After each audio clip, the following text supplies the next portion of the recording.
안녕하세요. 건강한 몸, 활기찬 노년을 꿈꾸는 여러분들을 위한 꿀팁, 건강지킴이 처리스와 함께입니다. 오늘은 많은 분들이 궁금해하시는 걷기에 대해 이야기해 볼 건데요. 내 나이에는 하루에 몇 번이나 걸어야 할까? 이 질문에 대한 명쾌한 답을 드리겠습니다.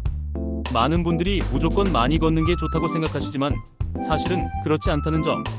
오늘 영상을 끝까지 보신다면 건강하고 즐겁게 걷는 법을 정확히 아시게 될 거예요. 60세 이상 하루 걷기 목표는? 처리스와 함께 구독자 여러분, 혹시 걷기 하면 어떤 생각이 드세요? 건강의 기본, 최고의 운동.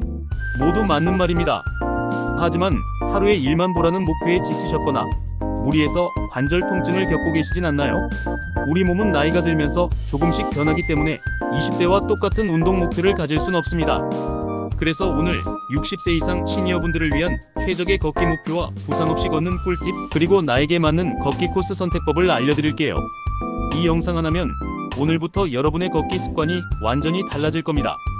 하루 1만 보는 옛말, 60세 이상 최적의 걸음수. 자, 그럼 가장 궁금해하실 질문부터 답해드릴게요. 하루에 몇 보를 걸어야 할까? 놀랍게도 최근 연구 결과는 무조건 1만 보가 아니라고 말하고 있습니다.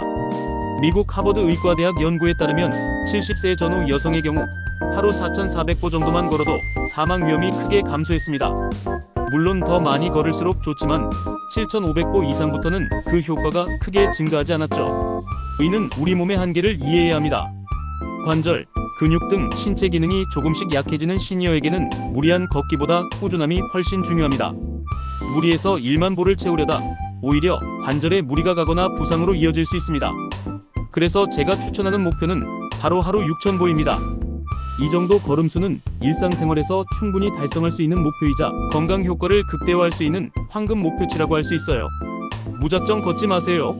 잘 걷는 법 3가지. 자, 그럼 몇 보를 걷느냐보다 더 중요한 것, 바로 어떻게 걷느냐입니다.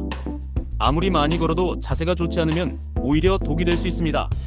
올바른 걷기 자세 3가지를 알려드릴게요. 1.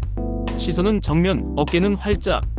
걸을 때 스마트폰을 보거나 고개를 숙이는 경우가 많죠. 그러면 목과 어깨에 무리가 갑니다. 시선은 15m 앞을 바라보고 가슴을 활짝 편 상태로 걸으세요. 등과 허리를 곧게 펴고 배에 살짝 힘을 주면 자연스럽게 바른 자세가 유지됩니다. 2. 발 뒤꿈치부터 가볍게. 발을 땅에 디딜 때는 발 뒤꿈치부터 닿고 발바닥 전체, 그리고 발가락 순서로 자연스럽게 이동해야 합니다. 이때 발 뒤꿈치에 너무 강한 충격을 주지 않도록 가볍게 걷는 것이 중요합니다.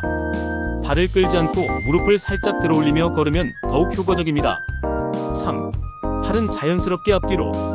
팔은 자연스럽게 L자 모양으로 만들고 앞뒤로 가볍게 흔들어 주세요. 팔을 흔들면 보폭이 넓어지고 몸의 균형을 잡는 데 도움이 됩니다. 너무 과하게 흔들거나 어깨에 힘을 주지 마세요. 마치 자연스럽게 흘러가듯이 리듬을 타는 느낌으로 걸어보세요. 평지와 뒷산, 나에게 맞는 걷기 코스는? 평지 걷기와 뒷산 오르기의 장단점. 이번에는 많은 분들이 고민하시는 걷기 코스에 대해 이야기해 볼게요. 운동장 같은 평지가 좋을까? 아니면 뒷산처럼 낮은 언덕을 오르는 게 좋을까? 정답은 여러분의 건강 상태와 목표에 따라 다릅니다. 2가지의 장점을 비교해 드릴게요. 운동장과 공원 등 평지 걷기. 장점, 평지는 무릎과 발목 등 관절에 부담이 적어 부상 위험이 낮습니다. 보폭과 속도를 일정하게 유지할 수 있어 심박수 관리가 용이하고 안정적인 운동이 가능합니다. 특히 관절염이 있거나 운동을 처음 시작하는 분들에게 추천합니다. 단점, 경사가 없어 산을 오르는 것보다 근육 사용량이 적고 칼로리 소모가 상대적으로 낮을 수 있습니다. 낮은 언덕, 야산 등 뒷산 오르기. 장점, 경사를 오르내리면서 허벅지, 엉덩이, 종아리 등 하체 근육을 더 많이 사용하게 됩니다. 평지보다 더 많은 칼로리를 소모하고 심폐지구력 강화에 효과적입니다. 울퉁불퉁한 길을 걸으며 균형 감각도 키울 수 있죠. 자연 속에서 걷는 것은 스트레스 해소와 정신 건강에도 큰 도움이 됩니다. 단점, 관절에 가해지는 부담이 평지보다 훨씬 큽니다. 미끄러지거나 발을 헛디딜 위험도 있어 부상 위험이 높습니다. 무릎이 좋지 않거나 균형 감각이 부족한 분들은 피하는 것이 좋습니다. 운동장 걷기는 안전하고 꾸준한 운동에 초점을 맞출 때, 뒷산 오르기는 근력과 심폐지구력을 키우고 싶을 때 좋습니다. 가장 좋은 방법은 자신의 몸 상태를 살피면서 평지와 뒷산을 번갈아 가며 걷는 것입니다. 몸이 좋지 않은 날에는 평지를, 컨디션이 좋은 날에는 가벼운 뒷산을 오르면서 균형 있는 운동을 즐겨보세요. 걷기 운동. 이렇게 하면 더 재밌고 효과적. 걷기는 매일 해야 하는 운동이잖아요. 지루하게 느껴질 수도 있죠?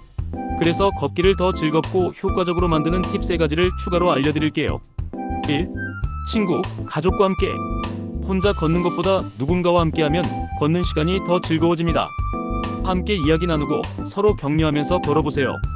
걷는 즐거움이 2배가 될 거예요. 2. 좋아하는 음악이나 팟캐스트와 함께. 신나는 음악을 들으며 걷거나 평소 듣고 싶었던 팟캐스트를 들으면서 걸어보세요. 시간이 금방 지나가는 마법을 경험할 수 있습니다. 3. 걷기 전후 스트레칭은 필수. 걷기 전 5분, 걷기 후 5분 스트레칭은 부상 예방에 아주 중요합니다. 특히 허벅지, 종아리, 발목 스트레칭을 꼼꼼히 해주면 근육의 긴장을 풀어주고 다음날 근육통을 줄일 수 있습니다. Q&A 시간으로 시청자 질문에 답해드립니다. 영상을 보시고 궁금한 점이 생기셨을 거예요. 자주 물어보시는 질문들을 모아봤습니다. 질문 1. 꼭 만보 걸어야 하는 건가요? 절대 아닙니다. 앞서 말씀드렸듯이 무리한 목표는 오히려 독이 될 수 있습니다. 자신의 체력에 맞게 6,000보부터 시작해서 조금씩 늘려가는 것이 훨씬 현명합니다. 꾸준함이 가장 중요해요. 질문 2. 걷기 운동의 가장 좋은 시간대는 언제인가요? 정답은 없습니다. 가장 중요한 것은 꾸준히 할 수 있는 시간입니다. 아침에 상쾌하게 걷는 것을 좋아하시는 분들도 있고 저녁 식사 후 소화도 시킬 겸 걷는 것을 선호하는 분들도 있습니다. 중요한 건 자신에게 가장 편한 시간을 정해 매일 같은 시간에 걷는 습관을 들이는 것입니다. 질문 3. 무릎이 아픈데 걸어도 괜찮을까요? 무릎 통증이 심하다면 억지로 걷는 것은 피해야 합니다. 대신 걷기 전에 무릎 주변 근육을 강화하는 스트레칭이나 가벼운 실내 자전거 타기 등 무릎에 무리가 덜 가는 운동부터 시작하는 것을 추천합니다. 통증이 계속되면 반드시 전문가와 상담하세요. 건강한 걷기, 오늘부터 시작하세요. 여러분, 걷기는 특별한 도구가 필요 없는 최고의 운동입니다. 거창한 목표를 세우기보다 오늘부터 딱 10분만이라도 가볍게 걸어보는 건 어떨까요? 건강하고 활기찬 노년을 위한 첫걸음, 여러분의 걷기 습관을 응원합니다.